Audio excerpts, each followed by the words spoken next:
Mr. Doyle, the balance of our time. The gentleman from Pennsylvania is recognized for 2.5 minutes. Thank you, Mr. Speaker. Let's think about where America was prior to the enactment of the Affordable Care Act.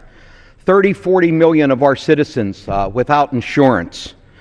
People with pre-existing conditions either couldn't get insurance or had to pay so much they couldn't afford their insurance.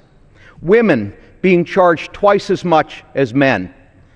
People that had insurance had annual and lifetime caps. Did you ever wonder when you see families holding fundraisers to raise money for their kids' drugs so that a kid has a cancer and they're trying to raise? These were people that had insurance and come up against annual caps or lifetime caps, and the insurance company didn't pay anymore. Half the families in America filing bankruptcy. People with insurance up against caps, no more payments, families losing everything.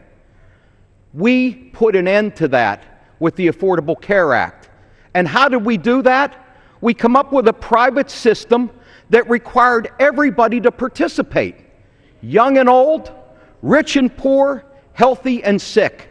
Because when you put everybody in that risk pool, healthy people help us enable the insurance industry to keep rates at an affordable way for those people who have pre-existing conditions and who have chronic diseases. That's how the system works. What my colleague Mr. Upton is proposing today unravels that system. Make no mistake about it.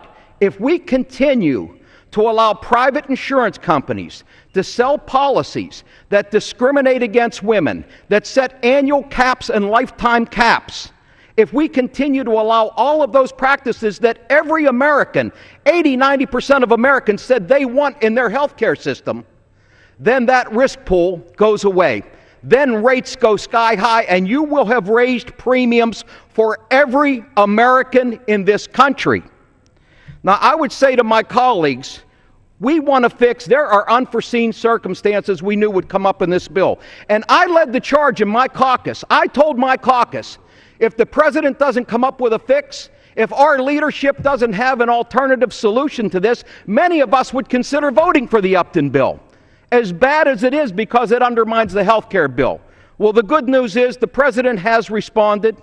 We will have a motion to recommit today that responds. And I want to make it clear, there's nothing in the Upton bill that mandates insurance companies to do this. This is a shall bill. In the end, just let me say, my friends, you'd have some credibility. You introduced 102 bills. You never put one of them on the floor for a vote. So don't pretend that you care about the American people's health care here. You're just trying to repeal the Affordable Care Act. Democrats are not going to let you do that. Gentleman's time's expired. Gentleman's time's expired.